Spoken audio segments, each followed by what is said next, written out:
ಬದುಕಿರುವವರೆಗೂ, ಈ ಲೋಕವನ್ನು ಬಿಟ್ಟು ಹೋಗುವವರೆಗೂ ಮನುಷ್ಯನಿಗೆ ಬೇಕಾಗಿರುವಂಥದ್ದು ಈ ಶರೀರಕ್ಕೆ ಸಮಾಧಾನ ಅಥವಾ ನೆಮ್ಮದಿ ಅಥವಾ ಶಾಂತಿ. ಈ ಸಮಾಧಾನ, ನೆಮ್ಮದಿ, ಶಾಂತಿ ಮೂರು ಒಂದೇ ಗುಣವುಳ್ಳಂಥದ್ದು. ಹಾಗಾಗಿ ಮನುಷ್ಯನಿಗೆ ಈ ಲೋಕದಲ್ಲಿ ಅನೇಕರಿಗೆ ಬೇಕಾಗಿರುವಂಥದ್ದು ಸಮಾಧಾನ ಬೇಕು. ಯಾಕಂದ್ರೆ ಈ ಲೋಕದಲ್ಲಿ ನಾವು ಎಲ್ಲ ಕಡೆ ಪ್ರಪಂಚದಲ್ಲಿ ಒಬ್ಬ ಸರ್ವೆ ಮಾಡಿದ್ರು, ಲೋಕವೆಲ್ಲ ಓಡಾಡಿ ಹುಡುಕಿ 10 ವರ್ಷಗಳ ಕಾಲ ಸರ್ವೆ ಮಾಡಿದಾಗ ಈ ಭೂಲೋಕದಲ್ಲಿ 16 ವರ್ಷದಿಂದ 80 ವರ್ಷದವರೆಗೆ ಸಮಾಧಾನವಿಲ್ಲದೆ ಇರುವಂತವ್ರು ಸುಮಾರು 85% ಜನ ಇದ್ದಾರೆ. ಲಾಸ್ಟ್ 22 ಸರ್ವೆಯಲ್ಲಿ ಒಬ್ಬನು ಸರ್ವೆ ಮಾಡಿದಾಗ, ಇಂಟರ್ವ್ಯೂ ಮಾಡಿದಾಗ ಸುಮಾರು 84% ಈ ಭೂಲೋಕದಲ್ಲಿ ಸಮಾಧಾನವಿಲ್ಲ. ಇನ್ನು 6% ಸ್ವಲ್ಪ ಆ ರೀತಿಯಾಗಿ ಸಮಾಧಾನ ಇರುವ ಹಾಗೆ ಕಾಣ್ತಾರೆ. ಈ 84% ಅಲ್ಲಿ ಸಮಾಧಾನ ಇಲ್ಲದೆ ಅಥವಾ ನೆಮ್ಮದಿ ಶಾಂತಿ ಇಲ್ಲದೆ ಇರುವಂತ ಜನರು ಯಾರು? ಬಡವರಿದ್ದಾರೆ, ರಾಜಕೀಯದವರಿದ್ದಾರೆ, ಆಸ್ತಿ ಅಂತಸ್ತು ಇರುವಂತವ್ರು ಇದ್ದಾರೆ, ಒಳ್ಳೊಳ್ಳೆ ಗೌರ್ಮೆಂಟ್ ಜಾಬ್ ಇರುವಂತವ್ರು ಇದ್ದಾರೆ, ಕಾಂಟ್ರಾಕ್ಟರ್ ಇದ್ದಾರೆ, ಅನೇಕರು ಸೇರಿದ್ದಾರೆ ಇದರಲ್ಲಿ. ಇವರೆಲ್ಲರಿದ್ರೂ ಏನಂತೆ ಸುಮಾರು 16 ವರ್ಷದಿಂದ 84 ವರ್ಷದವರೆಗೆ ಸಮಾಧಾನ ನೆಮ್ಮದಿ ಇಲ್ಲ ಎಂಬುದಾಗಿ ಒಬ್ಬ ಪತ್ರಕರ್ತನು ರಿಸರ್ಚ್ ಮಾಡಿದಾಗ ಈ ಲೋಕದಲ್ಲಿ ಆತನು ಬರೆದಿರುವಂತಹ ವಿಷಯ. ಹಾಗಾಗಿ ಯಾವಾಗ ಮನುಷ್ಯನಿಗೆ ಸಮಾಧಾನ ಇರಲ್ವೋ, ಯಾವಾಗ ಮನುಷ್ಯನಿಗೆ ನೆಮ್ಮದಿ ಇರಲ್ವೋ, ಅಥವಾ ಯಾವಾಗ ಮನುಷ್ಯನ ಜೀವಿತದಲ್ಲಿ ಅಶಾಂತಿ ಇರುತ್ತೋ, ಶಾಂತಿ ಇರಲ್ವೋ, ಆ ಮನುಷ್ಯನಿಗೆ ಶರೀರದಿಂದ ಏನಾಗುತ್ತಂದ್ರೆ ರೋಗಗಳು ಉತ್ಪತ್ತಿ ಆಗ್ತವೆ. ಒಬ್ಬ ಡಾಕ್ಟರ್ ರಿಸರ್ಚ್ ಮಾಡಿದಂತ ವಿಷಯಗಳನ್ನ ನಿಮ್ಮ ಮುಂದೆ ತರ್ತಾ ಇದ್ದೀನಿ. ಅರ್ಥ ಆಗ್ತಿದೆಯಾ? ಒಬ್ಬ ಮನುಷ್ಯನಿಗೆ ಜೀವಿತದಲ್ಲಿ ಸುಮಾರು 16 ವರ್ಷದಿಂದ 84 ವರ್ಷದವರೆಗೆ ಈ ಭೂಲೋಕದಲ್ಲಿ ನಾನು ಅವಾಗ ಹೇಳಿದೆ ನೆಮ್ಮದಿ, ಸಮಾಧಾನ, ಸಂತೋಷ ಇಲ್ಲರುವಂತ ಬಹಳ ಜನ ಇದ್ದಾರೆ. ಆದ್ರೆ 16 ವರ್ಷದಿಂದ 38-40 ವರ್ಷದವರೆಗೆ ಅಂತೆ ಒಬ್ಬ ಮಾನವನಿಗೆ ರೋಗಗಳು ಬರುವುದರಿಂದ ಕಾರಣ, ಒಬ್ಬ ಸ್ತ್ರೀಯಾಗ್ಲಿ ಪುರುಷನಿಗಾಗ್ಲಿ ಅವ್ರಿಗೆ ರೋಗಗಳು ಉತ್ಪತ್ತಿ ಆಗಲು ಕಾರಣ, ಅವ್ರು ಎಷ್ಟೇ ತಿಂದ್ರು, ಎಷ್ಟೇ ಡೈಟ್ ಮಾಡಿದ್ರು, ಎಷ್ಟೇ ಅವ್ರ ಶರೀರ ಮೇಂಟೈನ್ ಮಾಡಿದ್ರು, ಅವ್ರಿಗೆ ಎಷ್ಟೇ ಹಣ ಇದ್ರು, ಅವ್ರಿಗೆ ಎಷ್ಟೇ ಆಸ್ತಿ ಇದ್ರು, ಅವ್ರಿಗೆ ಎಷ್ಟೇ ಮನೆಯಲ್ಲಿದ್ರು, ಅವ್ರ ಜೀವಿತದಲ್ಲಿ ರೋಗಗಳು ಬರೋದಕ್ಕೆ ಕಾರಣ ಅಂತೆ ಅವರ ಜೀವಿತದಲ್ಲಿ ಸಮಾಧಾನವಿಲ್ಲದೆ, ನೆಮ್ಮದಿ ಇಲ್ಲದೆ, ಶಾಂತಿ ಇಲ್ಲದೆ. ಬೇರೆ ಯಾಕೆ ಅಂದ್ರೆ ಅವರಿಗೆ ಬೇಕಾದಷ್ಟಿದೆ, ಅದೇ ಅವ್ರ ಜೀವಿತದಲ್ಲಿ ರೋಗಗಳು ಈ 12 ವರ್ಷದಿಂದ 39-40 ವರ್ಷದವರೆಗೆ ರಿಸರ್ಚ್ ಮಾಡಿದಾಗ ಒಬ್ಬ ಮಾನವನಿಗೆ ಶರೀರಕ್ಕೆ ಬರುವಂತ ರೋಗಗಳು ಸಾಮಾನ್ಯವಾಗಿ ಚಿಂತೆಯಿಂದ ಬರುತ್ತಂತೆ, ಅಸಮಾಧಾನದಿಂದ ಬರುತ್ತೆ, ನೆಮ್ಮದಿಲ್ಲದೆ ಬರುತ್ತೆ, ಅಶಾಂತಿಯಿಂದ ಬರುತ್ತೆ. ಹಾಗಾಗಿ ಇವುಗಳಿಂದ ಬಿಡಿಸುವುದಕ್ಕೆ ಈ ಲೋಕದಲ್ಲಿ ಬಹಳ ಕಷ್ಟ. ಎಷ್ಟು ಡಾಕ್ಟರ್ ಖರ್ಚು ಮಾಡಿದ್ರು, ಏನ್ ಮಾಡಿದ್ರು ಅಷ್ಟು ಈಜಿ ಬರೋದು. ಮನುಷ್ಯನಿಗೆ ನೆಮ್ಮದಿ ಬೇಕು. ನಾವೆಂತ ಹೈಲಿ ದೊಡ್ಡ ದೊಡ್ಡ ಡಾಕ್ಟರ್ ಹತ್ರ ಹೋಗಿ ತೋರಿಸ್ಕೊಂಡ್ರು ನಮ್ಮ ಸಂಪಾದನೆ ಎಲ್ಲ ಡಾಕ್ಟರ್ ಕೊಟ್ರು ಮನುಷ್ಯನಿಗೆ ಆರೋಗ್ಯ ಇರಲ್ಲ. ಯಾಕೆ ಅಂದ್ರೆ ಆ ಮನುಷ್ಯನ ಕುಟುಂಬದಲ್ಲಿ, ಅವರ ಒಂದು ವೈಯಕ್ತಿಕ ಜೀವಿತದಲ್ಲಿ ನೆಮ್ಮದಿ ಇರೋದಿಲ್ಲ, ಸಮಾಧಾನ ಇರೋದಿಲ್ಲ, ಚಿಂತೆ, ಅನೇಕವಾದ ಬಾಧೆಗಳು. ಈ ರೀತಿಯಾಗಿ ಇವತ್ತು ಜನರು ನರಳುತ್ತಾ ಇದ್ದಾರೆ. ಅದಕ್ಕೋಸ್ಕರನೇ ಒಂದು ಮೆಡಿಸಿನ್ ಫ್ಯಾಕ್ಟರಿಯಲ್ಲಿ ತಯಾರು ಮಾಡುವಂತರು ಹೆಚ್ಚಾಗಿ ಒಂದು ಮೆಡಿಕಲ್ ಸ್ಟೋರ್ ಎಲ್ಲಾ ಕಡೆ ಹೋಗಿ ಅವರು ರಿಸರ್ಚ್ ಮಾಡಿ ಇಂಟರ್ವ್ಯೂ ಮಾಡಿದಾಗ, ಇವತ್ತಿನ ದಿನಗಳಲ್ಲಿ ರಿಸರ್ಚ್ ಮಾಡಿದಾಗ ಹೆಚ್ಚಾಗಿ ಮೆಡಿಸಿನ್ ಸೇಲ್ ಆಗ್ತಿರೋದು ಆಸ್ಪಿರಿನ್ ಅಂತ ಟ್ಯಾಬ್ಲೆಟ್ಸ್ ಅಂತ. ಅಂದ್ರೆ ಇದನ್ನ ತಗೊಳ್ಳೋದ್ರಿಂದ, ಈ ಆಸ್ಪಿರಿನ್ ಟ್ಯಾಬ್ಲೆಟ್ಸ್ ಇದನ್ನ ತಗೊಳ್ಳೋದ್ರಿಂದ ಮನುಷ್ಯನಿಗೆ ಸ್ವಲ್ಪ ನಿದ್ದೆ ಬಂದಂಗಾಗುತ್ತೆ, ಸಮಾಧಾನ ಇರುತ್ತೆ, ಏನೋ ಬೇಗ ಮಲ್ಗಣ ಅನ್ನಿಸ್ತದೆ. ಆಮೇಲೆ ಡಾಕ್ಟರ್ಗಳು ನೋಡ್ರಿ ನಿದ್ದೆ ಮಾತ್ರ ನಮಗೆ ಕೊಡ್ತಾರೆ. ಯಾಕೆ? ನಾವು ಚಿಂತೆ ಮಾಡಿ ಅಸಮಾಧಾನ ಮಲಗಬೇಕು, ಬೇಗ ತಗೊಂಡು. ಹಾಗಾಗಿ ರಿಸರ್ಚ್ ಮಾಡಿದಾಗ ಆಸ್ಪಿರಿನ್ ಟ್ಯಾಬ್ಲೆಟ್ಸ್ 90% ಪ್ರತಿ ಒಂದು ಮೆಡಿಕಲ್ ಶಾಪ್ ಅಲ್ಲಿ ಪ್ರಪಂಚದಲ್ಲಿ ಸೇಲ್ ಆಗ್ತಾ ಇದೆ. ಕಾರಣ, ಈ ಟ್ಯಾಬ್ಲೆಟ್ಸ್ ತಗೊಳ್ಳೋದಕ್ಕೆ ಕಾರಣ ಏನು? ಏನಕ್ಕೆ? ಸಮಾಧಾನ ಇಲ್ಲ, ಮಾನವನಿಗೆ ನೆಮ್ಮದಿ ಇಲ್ಲ, ಶಾಂತಿ ಇಲ್ಲ. ಕಾರಣ ಏನು? ಎಲ್ಲ ಇದೆ, ಜಾಬ್ ಇದೆ, ಹಣ ಇದೆ, ಮನೆ ಇದೆ, ಬಂಧು ಬಳಗ ಇದ್ದಾರೆ, ಎಲ್ಲರಿದ್ದಾರೆ. ಮನುಷ್ಯನಿಗೆ ನೆಮ್ಮದಿ ಇಲ್ಲ. ಪ್ರಿಯ ಮಕ್ಕಳೇ, ಹಾಗಾಗಿ ಈ ಲೋಕದಲ್ಲಿ ಅನೇಕರನ್ನ ನೋಡ್ತೇವೆ. ಮೈಕಲ್ ಜಾಕ್ಸನ್ ನೋಡ್ತೇವೆ, ಬೇಕಾದಷ್ಟು ತನಗೆ ಆಸ್ತಿ ಇದೆ. ಅವನು ಕಟ್ಟಿಸಿರುವಂತ ಒಂದೊಂದು ಮನೆಗಳು ಸುಮಾರು 2,000-3,000 ಏನಂತೆ ಗದಿಗಳು, ಅಂದ್ರೆ ಡೋರ್ಸ್ಗಳು ಇರುವಂತ ಎಲ್ಲ ಬಂಗಾರದ ಮಾಡಿಸುವಂತ ಒಳ್ಳೆ ಒಳ್ಳೆ ಮನೆಗಳನ್ನು ಕಟ್ಟಿಸಿದ್ರು ಮೈಕಲ್ ಜಾಕ್ಸನ್. ಸತ್ತೋಗಿರೋದು ಇಲ್ಲ. ಆತನು ಆಡುವಂತ ನಾಟ್ಯ, ಡ್ಯಾನ್ಸ್ ಪ್ರಪಂಚದಲ್ಲಿ ಇಲ್ಲಿವರೆಗೂ ಯಾರು ಆಡಿಲ್ಲ. ಅಂತ ಮೈಕಲ್ ಜಾಕ್ಸನ್ಗೆ ಟಿವಿಲಿ ಇಂಟರ್ವ್ಯೂ ಮಾಡಿದಾಗ, ನೀವು ಎಷ್ಟು ಚೆನ್ನಾಗಿ ಈ ಒಂದು ಡ್ಯಾನ್ಸ್ ಮಾಡ್ತೀರಾ, ಜನರನ್ನ ಮೆಚ್ಚಿಸ್ತೀರಾ, ಸಂತೋಷವಾಗಿರ್ತೀರಾ, ಎಷ್ಟು ನಿಮ್ಮನ್ನು ನೋಡಿದ್ರೆ ಏನ್ ನಿಮ್ಮಲ್ಲಿ ಇರುವಂತ ಸೀಕ್ರೆಟ್ ಅಲ್ಲಿ ಎಷ್ಟು ಖುಷಿಯಾಗಿರ್ತಾರೆ, ಸಮಾಧಾನವಾಗಿರ್ತಾರಂತೆ. ಮೈಕಲ್ ಜಾಕ್ಸನ್ ಹೇಳ್ತಾರಂತೆ, ಈ ಪ್ರಪಂಚದಲ್ಲಿ ನನ್ನಂತವ್ರು 100 ಜನರೇಷನ್ ನನ್ನಂತ ಮೈಕಲ್ ಜಾಕ್ಸನ್ ಹುಟ್ಟಿದ್ರು ಅಷ್ಟು ಆಸ್ತಿ ಮಾಡಿಟ್ಟಿದ್ದೀನಿ ನಾನು. ಎಷ್ಟು 100 ಜನರೇಷನ್ ಮಕ್ಕಳು, ಮೊಮ್ಮಕ್ಕಳು ಆಸ್ತಿ ಮಾಡಿಟ್ಟಿದ್ದೀನಿ. ಬೇಕಾದಷ್ಟು ಹೆಸರಿದೆ ನನಗೆ, ಎಲ್ಲ ಇದೆ. ಈ ಪ್ರಪಂಚದಲ್ಲಿ 80 ಜನರು ಯಾವ ರೀತಿ 80% ಜನರು ಸಮಾಧಾನವಿಲ್ಲದೆ, ನೆಮ್ಮದಿ ಇಲ್ಲದೆ, ಶಾಂತಿ ಇಲ್ಲದೆ ಜೀವನ ಮಾಡ್ತಿದ್ರು. ಅದರಲ್ಲಿ ನಾನು ಒಬ್ಬ. ಹಲ್ಲೆಲೂಯಾ. ಏನ್ ಹೇಳ್ತಾರೆ ಮೈಕಲ್ ಜಾಕ್ಸನ್? ಅದ್ರಲ್ಲಿ ನಾನು ಒಬ್ಬ. ನಾನು ಜನರಿಗೆ ನಾನು ಕೊಟ್ಟಂತ ಈ ಶರೀರಕ್ಕೆ ದೇವರು ಕೊಟ್ಟಂತ ವರ, ನಾಟ್ಯ, ಇದನ್ನ ನಾನು ಹಾಡ್ತಿದ್ದೇನೆ, ಇದು ನಾನು ಮಾಡ್ತಾ ಇದ್ದೇನೆ ಅಂದ್ರೆ ಇದು ನನ್ನ ಸ್ವಂತ ಯಾವ ಶಕ್ತಿ ಅಲ್ಲ, ಇದು ಮಾಡಬೇಕು ಅಂತ ನಾನು ಮಾಡ್ತಾ ಇದ್ದೀನಿ. ಆದ್ರೆ ನನ್ನ ಜೀವನದಲ್ಲೂ ಸಹ ಸಮಾಧಾನ ಇಲ್ಲ, ನನಗೂ ನೆಮ್ಮದಿ ಇಲ್ಲ. ಮೈಕಲ್ ಜಾಕ್ಸನ್ ಇತ್ತೀಚಿನ ಅನೇಕ ಸಿನಿಮಾ ತಾರೆಗಳು ಒಬ್ಬೊಬ್ರು ರೀತಿಯಲ್ಲಿ ನಾವು ನೋಡ್ತಾ ಇದ್ದೇವೆ. ಬಹಳ ಜನರು ಸಿನಿಮಾ ತಾರೆಗಳು ಆತ್ಮಹತ್ಯೆ ಮಾಡಿಕೊಂಡು ಸತ್ತೋಗಿದ್ದಾರೆ ಅಲ್ಲ. ಬಹಳ ಜನ ಬೇಕಾದಷ್ಟು ಅವ್ರಿಗೆ ಆಸ್ತಿ ಇದೆ, ದೇವರು ಎಷ್ಟೋ ಕೊಟ್ಟಿದ್ದಾನೆ, ಅವರಿಗೆ ದೇವರ ಮೇಲೆ ವಿಶ್ವಾಸವಿಲ್ಲ, ಅವರಿಗೆ ಸಮಾಧಾನ ಇಲ್ಲ, ಅವರ ಕುಟುಂಬದಲ್ಲಿ ಸಮಾಧಾನ ಇಲ್ಲ, ಅವ್ರ ಜೀವನದಲ್ಲಿ ಸಮಾಧಾನ ಇಲ್ಲ. ಯಾಕೆ ಅಂದ್ರೆ ಅವರ ಜೀವಿತದಲ್ಲಿ ಎಷ್ಟೋ ಇದ್ರು ಅವ್ರಿಗೆ ಸಮಾಧಾನ ಇಲ್ಲ. ಯಾಕೆ? ಅವರು ಈ ಲೋಕದಲ್ಲಿ ಬದುಕಿರುವುದೇ ಸಂಪಾದನೆ ಮಾಡ್ಬೇಕು, ದುಡ್ಡು ಮಾಡ್ಬೇಕು, ಒಳ್ಳೆ ಹೆಸರು ಸಂಪಾದಿಸ್ಬೇಕು. ಆದ್ರೆ ಅವರ ಹಿಂಬದಿಯ ಜೀವನ ಚರಿತ್ರೆ ಕೇಳಿದಾಗ ನಾವು ನೋಡ್ರಿ, ಎಷ್ಟೋ ಜನ ಸಿನಿಮಾ ತಾರೆ ನಟಿಯರು ನೇಣಾಕೊಂಡು ಹೋಗಿರೋದು, ವಿಷ ಕುಡಿದಿರೋದು, ಮೇಲಿಂದ ಬಿದ್ದಿರೋದು, ಎಷ್ಟೋ ಜನರು ಅರ್ಧ ಆಯುಷ್ಯದಲ್ಲಿ ಸತ್ತೋಗಿದ್ದಾರೆ. ಬೇಕಾದಷ್ಟಿದೆ, ಪ್ರಯೋಜನ ಇಲ್ಲ. ಹಾಗಾದ್ರೆ ಇವರೆಲ್ಲರೂ ಈ ಲೋಕವನ್ನು ಬಿಟ್ಟೋಗಿದ್ದಾರೆ. ಆದ್ರೆ ಲೋಕದಲ್ಲಿ ಕ್ರಿಸ್ತನನ್ನು ಅಂಗೀಕರಿಸದೆ, ಅವರಿಗೆ ಸಮಾಧಾನವಿಲ್ಲದೆ, ಮಾರ್ಮನಸ್ಸಿನ ರಕ್ಷಣೆ ಇಲ್ಲದೆ, ಇವರೆಲ್ಲ ಎಷ್ಟೇ ಹಣ ಇರಲಿ, ಕೋಟಿ ಇರಲಿ, ಲಕ್ಷ ಸಂಪಾದನೆ ಏನೇ ಮಾಡಲಿ, ಇವರೆಲ್ಲರಿಗೂ ದೇವರ ಭಯವಿಲ್ಲದೆ, ಒಂದು ಮಾರ್ಮನಸ್ಸು ರಕ್ಷಣೆ ಇದೆ, ಇವರೆಲ್ಲರೂ ನಿತ್ಯ ನಾಶದ ನರಕದ ಅಗ್ನಿ ಗಂಧಕ್ಕೆ ಹೋಗಿದ್ದಾರೆ. ಅವರ ಆಸ್ತಿ, ಅವರ ಅಂತಸ್ತು ಅವರಿಂದ ಹೋಗಿಲ್ಲ. ಅವರು ಒಳ್ಳೇದು ಮಾಡಿದ್ರೆ ಒಳ್ಳೇದು ಅಂತ ಇದೆ ಅಷ್ಟೇ. ಆದ್ರೆ ಅವರಲ್ಲಿ ಎಷ್ಟೇ ಒಳ್ಳೇದು ಮಾಡು, ಎಷ್ಟೇ ದಾನಧರ್ಮ ಮಾಡು, ನಿನ್ನ ಹೃದಯದಲ್ಲಿ ಕ್ರಿಸ್ತನಿಗೆ ಸ್ಥಳವಿಲ್ಲ, ನಿನ್ನ ಹೃದಯವು ದೇವರ ಆಲಯವಾಗಿಲ್ಲ ಅಂದ್ರೆ ನಿನಗೆ ಸಮಾಧಾನ ಇಲ್ಲ. ಹಾಗಾಗಿ ಬೈಬಲ್ ಸಮಾಧಾನದಿಂದ ಮನುಷ್ಯನಿಗೆ ಆರೋಗ್ಯ ಸಿಗುತ್ತೆ. ಅಸಮಾಧಾನ ಬಂದಾಗ, ಅಶಾಂತಿ ಬಂದಾಗ, ನೆಮ್ಮದಿಲ್ಲದಿದ್ದಾಗ ಬೈಬಲ್ ನಮ್ಗೆ ಏನ್ ಹೇಳುತ್ತೋ, ಇವಾಗ ಅಂತ ವ್ಯಕ್ತಿಗಳ ಜೀವಿತದಲ್ಲಿ ಏನು ನಾವು ಸಮಾಧಾನ ಇರಬೇಕಾದ್ರೆ ಸೀಕ್ರೆಟ್ ಏನು, ಪರಿಶುದ್ಧವಾದಂತ ಪವಿತ್ರವಾದಂತ ಬೈಬಲ್ ಗ್ರಂಥ ನಮ್ಗೆ ಏನ್ ಹೇಳುತ್ತೋ, ನಾವು ಕೆಲವು ವಿಷಯಗಳನ್ನ ನಾವು ಓದ್ಕೊಂಡು ಅದನ್ನ ಧ್ಯಾನ ಮಾಡೋಣ. ಜ್ಞಾನೋಕ್ತಿಗಳು 14ನೇ ಅಧ್ಯಾಯ 29ನೇ ವಚನ. ಜ್ಞಾನೋಕ್ತಿಗಳು 14ನೇ ಅಧ್ಯಾಯ 29ನೇ ವಚನ. ದೀರ್ಘ ಶಾಂತನು, ಕೇವಲ ಬುದ್ಧಿವಂತನು, ಮುಂಗೋಪಿಯು ಮೂರ್ಖತನವನ್ನು ಎತ್ತುವನು. 30ನೇ ವಚನ. ಶಾಂತಿ ಗುಣವು ದೇಹಕ್ಕೆ ಜೀವಾಧಾರವು, ಕ್ರೋಧವು ಎಲುಬಿಗೆ ಕ್ಷಯ. ನಾವು ಓದ್ತಿರುವಂತ ವಾಕ್ಯ ಬಹಳ ಚೆನ್ನಾಗಿ ಅರ್ಥ ಮಾಡಬೇಕು. ಸುಮಾರು 3,000 ವರ್ಷಗಳ ಹಿಂದೆ ಜ್ಞಾನವಂತನಾದಂತ ಸೊಲೊಮೋನನು ಬರೆದಿರುವಂತ ಈ ವಾಕ್ಯ, ಸೊಲೊಮೋನನ ಅನುಭವದಲ್ಲಿ ಬರೆದಿರುವಂತ ಈ ವಾಕ್ಯ.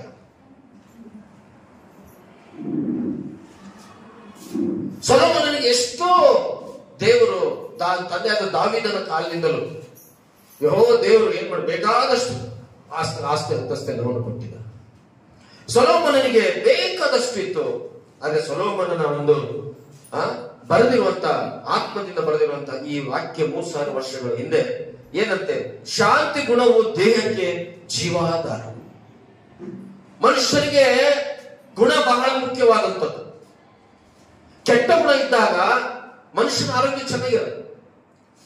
ಕೆಟ್ಟ ಜೀವನ ಇದ್ದಾಗ ಮನುಷ್ಯನ ನೆಮ್ಮದಿಯಾಗಿ ಬದುಕು ಸಹ ಯಾವಾಗಲೂ ಅಸಮಾಧಾನ, ಏನೋ ಒಂಥರ ನೆಮ್ಮದಿ ಇರಲ್ಲ, ಏನೋ ಒಂಥರ ಭಯವಾಗಿರುತ್ತೆ ಅಲ್ಲ. ದೇವರು ವಾಕ್ಯ ಹೇಳುತ್ತೆ, ಪ್ರಭು ಏನ್ ಹೇಳ್ತಾರೆ, ದೀರ್ಘ ಶಾಂತನು ಕೇವಲ ಬುದ್ಧಿವಂತ. ಮನುಷ್ಯನಿಗೆ ಏನಿರ್ಬೇಕು? ದೀರ್ಘ ಶಾಂತಿ ಇರಬೇಕು.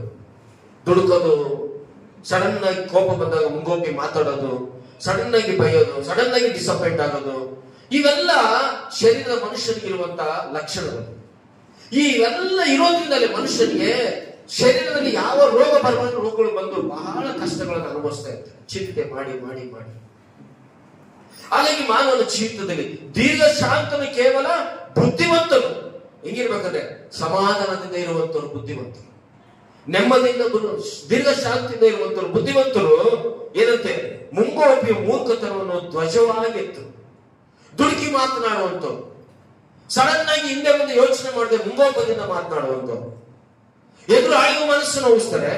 ಅವರು ಆರೋಗ್ಯವಾಗಿರೋದಕ್ಕೂ ಆಗೋದಿಲ್ಲ, ಅವರು ನೆಮ್ಮದಿಯಾಗಿರೋದಕ್ಕೂ ಆಗಲ್ಲ. ದುಡುಕಿನ ಮಾತುಗಳಿಂದ, ಮುಂಗೋಪದ ಮಾತುಗಳಿಂದ ಏನಾಗ್ತದೆ? ಅವರು ಧ್ವಜವನ್ನು ಎತ್ತುವ ಹಾಗೆ. ನೋಡಿ, ಈಗ ಮೊನ್ನೆ 26ನೇ ತಾರೀಕು ಏನಿತ್ತು? ರಿಪಬ್ಲಿಕ್ ಡೇ ಇತ್ತು. ಏನಾಯ್ತು? ಧ್ವಜ ಆರೋಹಣ ಮಾಡಿದ್ರು. ಜನರಿಗೆಲ್ಲ ನಮ್ಮ ದೇಶ 26ನೇ ಕನ್ನಡ ಗಣರಾಜ್ಯೋತ್ಸವ, 70ನೇ ಗಣರಾಜ್ಯೋತ್ಸವ ನಡೆಸ್ತಾ ಇದೆ. ಎಷ್ಟಮ್ಮ? 75ನೇ ಗಣರಾಜ್ಯೋತ್ಸವ. ಎಲ್ಲರೂ ಕಾಣ್ಬೇಕು ಅಂತೇಳಿ. ಹಂಗೆ ಅಂತೆ ಈ ಮುಂಗೋಪಿ ಏನ್ ಮಾಡ್ತಾರಂತೆ?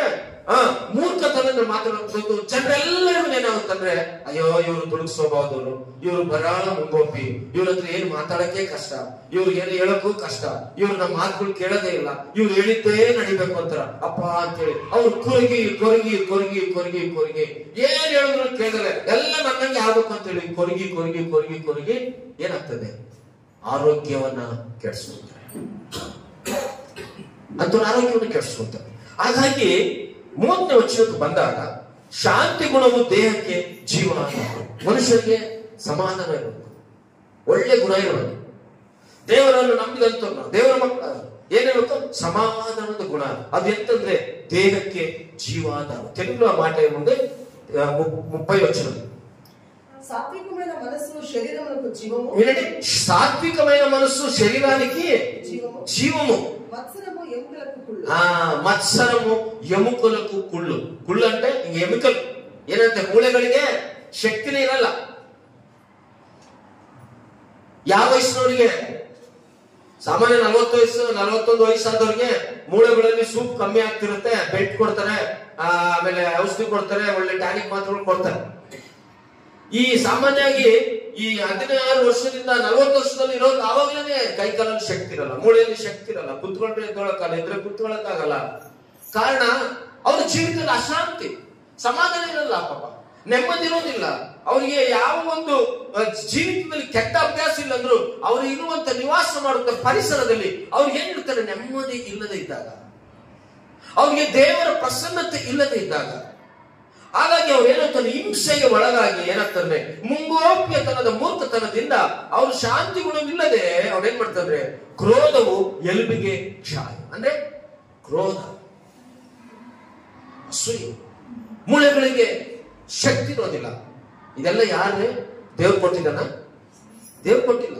ಇದೆಲ್ಲ ನಾವಾಗಿ ನಾವು ಪಡೆದುಕೊಳ್ಳುತ್ತ. ಬಾ ಯೇಸುವಲ್ಲಿ ಬಾ, ನನ್ನ ಹೃದಯವ ಯೇಸುವಿಗೆ ತಾವನಾಡಿದೆ. ಕೆಲವು ವಿಶ್ವಾಸಗಳು, ಬಾ ರೋಗವೇ ಬಾ, ನನ್ನ ಎಲುಬಿಗೆ ರೋಗವು ಬಾ, ಬಾ ರೋಗವು ಬಾ, ನನ್ನ ಶರೀರಕ್ಕೆ ಬರವಾದ ರೋಗವು ಬಾ. ಯಾಕೆ ತಗೊಂತೀನಿ ರೋಗಗಳೆಲ್ಲ? ನಾವೇ. ವಯಸ್ಸಾದ್ಮೇಲೆ ರೋಗಗಳು ಬರ್ತವೆ, ಅದ್ರ ಬಗ್ಗೆ ಮಾತಾಡ್ತಿಲ್ಲ ನಾನು. ಪ್ರೇರೆ, ಇವತ್ತಿನ ಕಾಲದಲ್ಲಿ ನಡೆಯುವಂತ ವಿಷಯ ಕ್ರೋಧವು ಎಲುಬಿಗೆ ಕ್ಷಾಯವು, ಶಾಂತಿ ಗುಣವು ದೇಹಕ್ಕೆ ಜೀವ. ಇವೆರಡು. ನಿನಗೆ ಶಾಂತಿ ಗುಣ ಇದೆಯಾ? నీకు తెలియలే ముందే, నీకు సమాధానం ఉందా? సాత్వికమైన మనసు ఉందా? ఖచ్చితంగా నువ్వు ఆరోగ్యంగా ఉంటావు. నీలో ಕ್ರೋಧವು ಮತ್ಸರವು ಇದ್ರೆ ನಿನ್ಗೇನಾಗ್ತದೆ? ನಿನ್ನ ಎಲುಬುಗಳಿಗೆ ಕ್ಷಾಯ, ರೋಗವು, ಶೋಧನೆಗಳು. ಬೈಬಲ್ ಹೇಳುವಂತ ವಿಷಯ. ಹಾಗಾಗಿ ಪ್ರಿಯರೇ, ಇವತ್ತು ಮನುಷ್ಯನಿಗೆ ಸಮಾಧಾನ ಇಲ್ಲದೆ ಇರುವುದಕ್ಕೆ ಕಾರಣ ಮನುಷ್ಯನಲ್ಲಿ ದೇವರ ಪ್ರಸನ್ನತೆ, ಪರಿಶುದ್ಧಾತ್ಮನ ಬಲ ಇರುವಂತವ್ರು, ಪರಿಶುದ್ಧಾತ್ಮನ ನಡವಳಿಕೆಯಿಂದ ಜೀವಿಸುವಂತವ್ರು, ಕ್ರಿಸ್ತನನ್ನು ನಂಬಿ ರಕ್ಷಣೆ ಹೊಂದಿದಂತವ್ರು, ದೇವರ ಭಯಭಕ್ತಿ. ನೋಡ್ರಿ, ಬೈಬಲ್ನಲ್ಲಿ ಓದಿಸಲ್ಲ, ಮಾರ್ಕ್ 5:34 ರಕ್ತಸ್ರಾವದ ಒಬ್ಬ ರೋಗಿ ಎಷ್ಟು ಹಣ ಖರ್ಚು ಮಾಡ್ತಾರೆ, ಅವಳ ಆರೋಗ್ಯ ಸ್ವಸ್ಥತೆನೇ ಆಗಲ್ಲ. ಬೇಕಾದಷ್ಟು ಎಷ್ಟೋ ವರ್ಷದಿಂದ ಅನೇಕ ಕಡೆ ಹೋಗಿ ಹಣ ಖರ್ಚು ಮಾಡ್ತಾರೆ, ಸ್ವಸ್ಥತೆ ಆಗಲ್ಲ. ಯೇಸು ಸ್ವಾಮಿ ಬೀದಿಯಲ್ಲಿ ನಡೆ ಹೋಗುವಂತ ಸಮಯದಲ್ಲಿ ಆಕೆ ಹೋಗಿ ಯೇಸುವಿನ ಏನ್ ಮಾಡ್ತಾರೆ, ಒಂದು ಚೆಂಡು ಕನ್ನಡದಲ್ಲಿ ಅಂತಾರೆ, ಒಂದು ಬಟ್ಟೆ, ಸ್ವಲ್ಪ ಬಟ್ಟೆಯನ್ನು ಮುಟ್ಟುತ್ತಿದ್ದಂಗೆ ಆಕೆಗೆ ಸ್ವಸ್ಥತೆ ಆಗುತ್ತೆ. ಅಲ್ಲೆಲೂಯಾ. ಯೇಸುವಿನ ಮೇಲೆ ವಿಶ್ವಾಸ ಇರ್ತಾಳೆ, ಹೋಗಿ ಯೇಸುವಿನ ಅಂಗಿಯನ್ನು ಮುಟ್ಟುತ್ತಾ ಇದ್ದಂಗೆ ಆಕೆಗೆ ಇರುವಂತ ರಕ್ತಸ್ರಾವ ನಿಂತೋಗಿ ಆರೋಗ್ಯ ಕೊಡ್ತಾನೆ ದೇವರು. ಅವಾಗ ತಕ್ಷಣ ಕೇಳ್ತಾನೆ, ಯಾರು ನನ್ನನ್ನು ಮುಟ್ಟಿದವ್ರು, ನನ್ನಿಂದ ಶಕ್ತಿ, ಬಲ, ಪ್ರಸನ್ನತೆ ಆಗಿ ಹೋಗಿದೆಯಲ್ಲ ಅಂತ. ಆವಾಗ ಯೇಸು ಸ್ವಾಮಿ ಆಕೆಗೆ ಹೇಳ್ತಾಳೆ ಅಂದ್ರೆ, ಆ ರೋಗಸ್ಥಳಾದಂತ ಆಕೆ ಸ್ವಸ್ಥತೆ ಹೊಂದಿದ ಮೇಲೆ 34ನೇ ವಚನದಲ್ಲಿ ಆವಾಗ ದೇವರು ಆಕೆಗೆ ಸಮಾಧಾನ ಬಿಡುಗಡೆ ಮಾಡ್ತಾನೆ. ಓದ್ತೀರಾ? ಮಾರ್ಕ್ 5:34. ಮಗಳೇ, ನಿನ್ನ ನಂಬಿಕೆ ನಿನ್ನನ್ನು ಸ್ವಸ್ಥ ಮಾಡಿದೆ, ಸಮಾಧಾನದಿಂದ ಹೋಗು. తెలుగు, కుమారి నీ విశ్వాసమును స్వస్థపరిచింది, సమాధానము గలదాయని. ಅಲ್ಲಿ ಅರ್ಥ ಏನು? ಅಲ್ಲಿ ಗಂಟ ಆಕೆಗೆ ಸಮಾಧಾನ ಇಲ್ಲ, ರೋಗ ಬಂದಿದೆ, ಅಲ್ಲಿ ಗಂಟ ಸಮಾಧಾನ ಇಲ್ಲ. ಯಾಕೆ? ಎಲ್ಲಿ ಹೋದ್ರೂ ಆ ರೋಗ ವಾಸಿ ಆಗ್ತಾ ಇಲ್ಲ. ಯೇಸು ಕ್ರಿಸ್ತನನ್ನು ವಿಶ್ವಾಸವಿಟ್ಟಾಗ, ಯೇಸುವನ್ನು ನಂಬದ ಮೇಲೆ, ಯೇಸುವಿನಲ್ಲಿ ಸಂಪೂರ್ಣವಾಗಿ ಆಕೆ ಯಾವಾಗ ತನ್ನನ್ನು ತಾನು ಸಮರ್ಪಿಸಿಕೊಂಡು ಯೇಸುವಿನ ಹಿಂಬಾಲಿಸಿ ಯೇಸುವಿನ ಒಂದು ಅಂಗಿಯನ್ನು ಮುಟ್ಟುತ್ತಾ ಇದ್ದಂಗೆ ಆಕಿದ್ದಂತ ರೋಗ ಎಷ್ಟೋ ವರ್ಷದಿಂದ ವಾಸಿ ಆಗುತ್ತೆ. ಆವಾಗ ಯೇಸು ಸ್ವಾಮಿ ಡಿಕ್ಲೇರ್ ಮಾಡ್ತಾರೆ, ಕುಮಾರಿ, ಮಗಳೇ, ನಿನ್ನ ವಿಶ್ವಾಸವನ್ನು ಸ್ವಸ್ಥತೆ ಮಾಡಿದೆ, ಸಮಾಧಾನವಾಗಿ ಹೋಗು. ಇವತ್ತು ದೇವರು ನಿನ್ನ ಜೀವಿತದಲ್ಲಿ ಅದೇ ಹೇಳ್ತಾ ಇದ್ದಾರೆ. ಇವತ್ತು ನಿಮಗೆ ವಿಶ್ವಾಸವಿದ್ದರೆ ದೇವರ ಮೇಲೆ, ಇವತ್ತು ದೇವರ ಮೇಲೆ ನೀನು ಪೂರ್ಣವಾದ ನಂಬಿಕೆ ಇದ್ರೆ, ನೀನು ಅಸಮಾಧಾನವನ್ನು ತೆಗೆದು ಹಾಕಿಬಿಟ್ಟು, ಅಶಾಂತಿಯನ್ನು ತೆಗೆದು ಹಾಕಿ, ನಿನ್ನಲ್ಲಿರುವಂತಹ ಬಾಧೆಯನ್ನು ನೀನು ಬಿಟ್ಟು ಪಕ್ಕಕ್ಕಿಟ್ಟು, ನೀನು ಸಂಪೂರ್ಣವಾಗಿ ದೇವರ ಮೇಲೆ ಸಮಾಧಾನವಿದ್ದಾಗ, ನೀನು ದೇವರ ಮೇಲೆ ಸಂಪೂರ್ಣವಾಗಿ ನಿನ್ನನ್ನು ಸಮರ್ಪಿಸಿಕೊಂಡಾಗ, ಯೇಸು ಈ ಬೆಳಿಗ್ಗೆ ನೀನು ಹೇಳ್ತಾ ಇದ್ದಾನೆ, ಮಗನೇ, ಮಗಳೇ, ಸಹೋದರ, ಸಹೋದರಿ, ನೀನು ಸಮಾಧಾನವಾಗಿ ಹೋಗು, ಇಲ್ಲಿಂದ ನೀನು ಸಮಾಧಾನವಾಗಿ ಜೀವಿಸು. ಪ್ರಿಯ ದೇವರ ಮಕ್ಕಳು, ಇವತ್ತು ನಿನಗೆ ಸಮಾಧಾನ ಇಲ್ಲ, ತುಂಬಾ ಕಷ್ಟ. ನಾನು ಎಣ್ಣೆ ದಿನ ವಿಜಯವಾಡ ಹೋಗಿದ್ದೆ, ಒಂದು ಮೀಟಿಂಗ್ ಇತ್ತು. ನಮ್ಮ ಫ್ರೆಂಡ್ಸು ಒಂದಿನ ಗುಜರಾತ್ ಇಂದ ಬಂದಿದ್ರು, ಇಂಗ್ಲೆಂಡ್ ಇಂದ ಬಂದಿದ್ರು, ಎಲ್ಲ ಬಹಳ ದಿನ ಆಯ್ತು. ಅವರು ನಾವ್ ಈ ತರ ಕುಂತಾಗ, ಊಟಕ್ಕೆ ಕುಂತಾಗ ಹೇಳ್ತಾ ಇದ್ದಾರೆ, ಕೊರೋನಾ ಟೈಮಲ್ಲಿ ಅವ್ರು ಪಾಸ್ಟ್ ಮಾಡ್ಕೊಂತ ಕೊರೋನಾ ಟೈಮಲ್ಲಿ ತಂದೆ ಸತ್ತೋದು, ಅದಾಗಿ 3 ದಿನಕ್ಕೆ ತಾಯಿ ಸತ್ತೋದು, ಅದಾಗಿ 2 ದಿನಕ್ಕೆ ಅವ್ರ ದೊಡ್ಡಪ್ಪ ಸತ್ತೋದು, ಅದಾಗಿ 2 ದಿನಕ್ಕೆ ಅವರ 2ನೇ ಮಗನ ಸತ್ತು. ಕೇವಲ 1 ವಾರದಲ್ಲಿ 5 ಜನ ಪಾಸ್ಟರ್ಗೆ ಅವ್ರಿಗೆ ರಿಲೇಷನ್ ಅಂತ ಸತ್ತೋದು. ಅವರ ಜೀವಿತದಲ್ಲಿ ಸುಮ್ಮನೆ ಇನ್ನೇನಾದ್ರು ವಾಕ್ಯ ಹೇಳ್ಬೇಕು, ಏನಿದು ಮಣ್ಣು ಮಾಡಕ್ಕೆ ಎಷ್ಟು ಜನ ಹೋದ್ರಂತ ಗೊತ್ತಾ? ಆ ಕೊರೋನಾ ಟೈಮಲ್ಲಿ ಇಂಗ್ಲೆಂಡ್ ಅಲ್ಲಿ ಅವರು ಮಣ್ಣು ಮಾಡಕ್ಕೆ ಎಷ್ಟು ಜನ ಹೋದ್ರು ಗೊತ್ತಾ? ತಂದೆ ಸತ್ತಾಗ 7 ಜನ, ಪಾಸ್ಟರ್ ಹೋಗಿಲ್ಲ, ಇವರೇ ಕುಟುಂಬಸ್ಥರು ಯಾರ್ಯಾರು ಸತ್ತರು 5 ಜನ 6 ಜನ ಹೋಗಿ ಗುಂಡು ತರಿಸಿ ಸಮಾಧಿ ಮಾಡಿ ಬರ್ತಾ ಇದೆ. ಲೈಫ್ ನಲ್ಲಿ, ಜೀವನದಲ್ಲಿ ನಾನು ಮೊದಲನೇ ಬಾರಿಗೆ ಇಷ್ಟು ಡಿಸಪಾಯಿಂಟ್ ಆಗಿರೋದು. ನಾನು ಆ ಸಮಾಧಾನದಿಂದ ಡಿಪ್ರೆಷನ್ ಹೋಗ್ಬಿಟ್ಟಿದ್ದೀನಿ. ಬಹಳ ಜನ ನಾವು ಹೇಳ್ತಿರ್ತೀವಿ, ಅಯ್ಯೋ ನಾನು ಡಿಪ್ರೆಷನ್ ಹೋಗ್ತಿದ್ದೀನಿ, ನಿನ್ನಿಂದ ನನಗೆ ಆಗ್ತಾ ಇಲ್ಲ, ನನಗೆ ಸಮಾಧಾನ ಇಲ್ಲ, ನೆಮ್ಮದಿಲ್ಲ ಅಂತಿಲ್ಲ. ನಿಜ, ಒಬ್ಬ ವ್ಯಕ್ತಿ ಡಿಪ್ರೆಷನ್ ಹೋಗ್ತಾರಂದ್ರೆ, ಒಬ್ಬ ವ್ಯಕ್ತಿ ಸಮಾಧಾನ ಇಲ್ಲ ಜೀವಿಸ್ತಾರಂದ್ರೆ, ಅದಕ್ಕಾಗಿ ನಾವು ಬಹಳ ಪ್ರಾರ್ಥನೆ ಮಾಡಬೇಕು. ಅವರ ಜೀವಿತದಲ್ಲಿ ಎಲ್ಲಿ ಏನು ಆ ಒಂದು ಅಸಾಧ್ಯವಾದದ್ದು ನಡೀತಿದೆ ಅದನ್ನು ಗಮನಿಸಿ ಅವರಿಗೋಸ್ಕರ ನಾವು ಕಣ್ಣೀರಿಟ್ಟು ಪ್ರಾರ್ಥನೆ ಮಾಡಬೇಕು. ಬೇರೆ ಅವರ ಕುಟುಂಬದಲ್ಲಿ ಬಹಳವಾಗಿ ಕೊನೆಗೆ ವಾಕ್ಯ ಭಾನುವಾರ ಚರ್ಚ್ ವಾಕ್ಯ ಅವರ ಮನಸ್ಸಿಂದ ಅಷ್ಟು ಇದಾಗುತ್ತೆ. ಕೊನೆಗೆ ಅವ್ರ ಸಮಾಧಾನ ತಗೊಂಡು ದೇವರ ವಾಕ್ಯ ತಗೊಂಡು ಡಿಪ್ರೆಷನ್ ಹೋಗ್ತಿದ್ದೀವಿ. ನಾನು ನನ್ನ ಹೆಂಡತಿ, ನನ್ನ ಕುಟುಂಬ, ಅಷ್ಟು ಸಮಸ್ಯೆಗಳು ನಮಗೆ. ದೊಡ್ಡ ಪಾಸ್ಟರ್, ಸುಮಾರು 1,500 ಜನ ಚರ್ಚಲ್ಲಿ ಸೇರ್ತಾರೆ ಇಂಗ್ಲೆಂಡ್, 2 ಸರ್ವಿಸ್ ನಡೆಸ್ತಾರಂತೆ. ಅಷ್ಟು ಇದಾಗಿ ಕೊನೆಗೆ ದೇವರ ವಾಕ್ಯಗಳನ್ನು ಧೈರ್ಯ ತಗೊಂಡು ನಾನಿವತ್ತು ದೇವರ ಸೇವೆ ಮಾಡ್ತಾ ಇದ್ದೀನಿ. ಇನ್ನು ಸುಮಾರು 15 ವರ್ಷ ಆಯ್ತು ದೇವರ ಸೇವೆಯಲ್ಲಿ. ಇಂತಹ ಕಷ್ಟ ನನ್ನ ಜೀವನದಲ್ಲಿ ಯಾವತ್ತೂ ಬಂದಿಲ್ಲ. ಇನ್ನು ನಾನು ಯಾಕೆ ಬೇಕು ಈ ಸೇವೆ ಯಾಕೆ ಮಾಡಬೇಕು ಅಂತೇಳಿ. ನನ್ನ ಜೊತೆಗೆ ನಮ್ಮ ಸಭೆಯವರು ಎಷ್ಟೋ ಜನ ಸತ್ತೋದ್ರು, ಎಷ್ಟೋ ಕುಟುಂಬಗಳು ಇದಾದ್ರು ಆ ದಿನಗಳಲ್ಲಿ. ಅಯ್ಯೋ, ಆ ಬಾಧೆ ನಾವು ನೋಡಕ್ಕಾಗ್ಲಿಲ್ಲ. ಕಣ್ಣೀರಿರುತ್ತೆ ಪಾಪ, ಅಷ್ಟು ಸಾಕ್ಷಿ ಹೇಳ್ತಾ ಇದ್ದಾರೆ. ಡಿಪ್ರೆಷನ್ ಹೋಗ್ತು ನಾವು ಕುಟುಂಬದಲ್ಲಿ, ನಮ್ಮ ಮನೆಯಲ್ಲೆಲ್ಲ ಸಮಾಧಾನ ಇಲ್ಲ. ಆಗ ಅವ್ರು ಹೇಳಿದ್ರು, ನನಗೆ ಸಮಾಧಾನ ಸಿಕ್ಕಿದ್ದು ದೇವರ ವಾಕ್ಯವನ್ನು ಓದಿದಾಗ, ದೇವರ ವಾಕ್ಯವನ್ನು ಧ್ಯಾನಿಸುವ, ಪ್ರಾರ್ಥನೆ ಮಾಡುವಾಗ ನನಗೆ ಸಮಾಧಾನ ಸಿಕ್ತು. ಶರೀರಕ್ಕೆ ಉಜ್ಜೀವ, ಆರೋಗ್ಯ ಬರುವಂಥದ್ದು ಸಮಾಧಾನದಿಂದ, ನೆಮ್ಮದಿಯಿಂದ ಮಾತ್ರ. ಒಬ್ಬ ಮನುಷ್ಯ ಉಜ್ಜೀವವಾಗಿರ್ಬೇಕು ಅಂದ್ರೆ, ಒಬ್ಬ ವ್ಯಕ್ತಿ ಶರೀರದಲ್ಲಿ ಉಜ್ಜೀವದಿಂದ, ಆಸಕ್ತಿಯಿಂದ ಕೆಲಸ ಮಾಡ್ಬೇಕಂದ್ರೆ, ಆಸಕ್ತಿಯಿಂದ ಕುಟುಂಬದಲ್ಲಿ ಇರ್ಬೇಕಂದ್ರೆ, ಉಜ್ಜೀವದಿಂದ ನೀನು ಕೆಲಸ ಮಾಡ್ಬೇಕಂದ್ರೆ, ಆ ವ್ಯಕ್ತಿಗೆ ಜೀವನದಲ್ಲಿ ಆ ಶರೀರಕ್ಕೆ ಆರೋಗ್ಯ ಇರಬೇಕು, ಆ ವ್ಯಕ್ತಿಗೆ ನೆಮ್ಮದಿ ಇರಬೇಕು. ಆವಾಗಲೇ ಅವರ ಜೀವಿತದಲ್ಲಿ ರೋಗವು ಅವರನ್ನು ಹತ್ತಿರಕ್ಕೆ ಸೇರಿಸೋದಿಲ್ಲ. ಚೆನ್ನಾಗಿ ಸಮಾಧಾನ ನೆಮ್ಮದಿ ಇರುತ್ತೆ ಅನ್ಕೊಂಡಷ್ಟಕ್ಕೆ ಕಷ್ಟ ಬಂತು, ರೋಗ ಬಂತು, ಶೋಧನೆ ಬಂತಂದ್ರೆ ಬೇಗ ಡಿಪ್ರೆಷನ್ ಹೋಗ್ಬಿಡ್ತೀವಿ.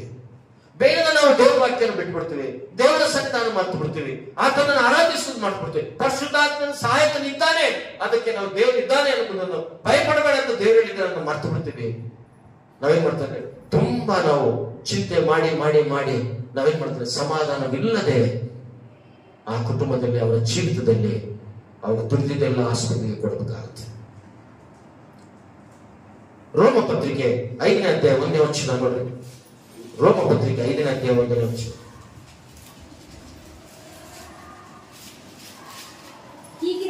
ಹೀಗಿರಲಾಗಿ ನಾವು ನಂಬಿಕೆಯಿಂದ ನೀತಿವಂತರಾದ ಕಾರಣ ನಮ್ಮ ಕರ್ತನಾದ ಯೇಸು ಕ್ರಿಸ್ತನ ಮೂಲಕ ದೇವರೊಂದಿಗೆ ಉಂಟಾದ ಸಮಾಧಾನದಲ್ಲಿ ಇರೋಣ.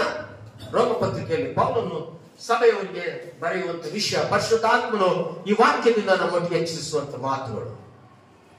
ದೇವರ ವಾಕ್ಯ ಈ ಬಾಯಿ ಕತ್ತೆ, ದೇವರ ವಾಕ್ಯ ಜೀವ ಕೊಡುವಂಥದ್ದು, ದೇವರ ವಾಕ್ಯ ನಿನ್ನ ಆಧರಿಸುವಂಥದ್ದು, ದೇವರ ವಾಕ್ಯ ನಿನ್ನ ಡಿಪ್ರೆಷನ್ ಅಲ್ಲಿ, ನಿನ್ನ ಅನಾರೋಗ್ಯದಲ್ಲಿ, ನಿನ್ನ ಬಾಧೆಯಲ್ಲಿ, ನಿನ್ನ ಕಣ್ಣೀರಿನಲ್ಲಿ ನಿನಗೆ ಸಮಾಧಾನ ಕೊಟ್ಟು ಕಳಿಸುವ. ಒಂದೊಂದು ಸತಿ ಕುಟುಂಬದಲ್ಲಿ ಸಮಸ್ಯೆಗಳು ಬಂದಾಗ, ಮಕ್ಕಳ ಮಧ್ಯದಲ್ಲಿ ಸಮಸ್ಯೆಗಳು ಬಂದಾಗ, ಕೆಲಸದಲ್ಲಿ ಸಮಸ್ಯೆಗಳು ಬಂದಾಗ, ಒಂದೆರಡು ದಿನ 3 ದಿನ ಊರಿಗೆ ಹೋಗ್ಬಿಟ್ರೆ ಒಳ್ಳೇದಪ್ಪ, ನನಗೆ ಸಮಾಧಾನ ಇರುತ್ತೆ. ಅಥವಾ ನಾವು ಎಲ್ಲಾದ್ರೂ ಒಂದು ಪಾರ್ಕ್ ಹೋದ್ರೆ ಎಲ್ಲರೂ ಸಮಾಧಾನ ಇರುತ್ತೆ. ಮಾನವನ ಜೀವಿತದಲ್ಲಿ ಸಮಾಧಾನ ಹುಡುಕೊಂಡು ಹೋಗ್ತಾನೆ, ಸಮಾಧಾನ ಹುಡುಕೊಂಡು ಹೋಗ್ತಾನೆ, ಸಮಾಧಾನ ಹುಡುಕೊಂಡು ಹೋಗ್ತಾನೆ. ಸಮಾಧಾನ ನೀನು ಹುಡುಕೊಂಡು ಹೋದ್ರೆ ಸಿಗಲ್ಲ. ಸಮಾಧಾನ ಹುಡುಕೋ ಜಾಗದಲ್ಲಿ ಹುಡುಕಿದ್ರೆ ನಿನಗೆ ಸಮಾಧಾನ ಬರುತ್ತೆ. ಅಫ್ಕೋರ್ಸ್ ಟೂರ್ ಹೋಗೋಣ, ಊರ್ ಹೋಗೋಣ, ಎಲ್ಲ ಮಾಡೋಣ, ದಟ್ ಇಸ್ ಸೆಕೆಂಡರಿ. ಈ ಲೋಕದಲ್ಲಿ ನಾವು ಇದ್ದಾಗ ನಾವು ಶರೀರಕ್ಕಾಗಿ ಮನುಷ್ಯಗೆ ಶಾಂತಿ ನೆಮ್ಮದಿಯನ್ನು ಮಾಡಿ ಹೋಗ್ಬೇಕು. ಬಟ್ ನೀನು ಏನು ಮಾಡ್ಬೇಕಾದನ್ನ ಬಿಟ್ಟು ಏನು ಮಾಡಬಾರ್ದು ಅದನ್ನು ಮಾಡೋದ್ರಿಂದ ಸಮಾಧಾನ ಇರಲ್ಲ. ದುಡ್ಡು ಹೋಗುತ್ತೆ, ಟೈಮ್ ಹೋಗುತ್ತೆ, ಎಲ್ಲ ಹೋಗುತ್ತೆ. ಮತ್ತೆ ಇನ್ನೊಂದು 3 ದಿನ 4 ದಿನ ಆದಾಗ ಮತ್ತೆ ಅದೇ ಸಮಸ್ಯೆ, ಅದೇ ಶೋಧನೆ, ಅದೇ ಬಾಧೆ. ಎಲ್ಲಿ ಅಸಮಾಧಾನ ಉತ್ಪತ್ತಿ ಆಗ್ತಿದೆ ಅಲ್ಲಿ ಸರಿ ಮಾಡಿಕೊಳ್ಳುವುದಕ್ಕೆ ನಾವು ಪ್ರಯತ್ನ ಮಾಡಬೇಕು. ಅದಕ್ಕೆ ಬೈಬಲ್ ನಾನು ಯಾಕೆ ಗೋಸಿ, ಹೀಗಿರಲಾಗಿ ನಾವು ನಂಬಿಕೆಯಿಂದ ನೀತಿವಂತರಾದ ಕಾರಣ ನಮ್ಮ ಕರ್ತನಾದ ಯೇಸು ಕ್ರಿಸ್ತನ ಮೂಲಕ ದೇವರೊಂದಿಗೆ ಉಂಟಾದ ಸಮಾಧಾನದಲ್ಲಿ ಇರೋಣ. ಎಲ್ಲಿ ಸಿಗುತ್ತೆ?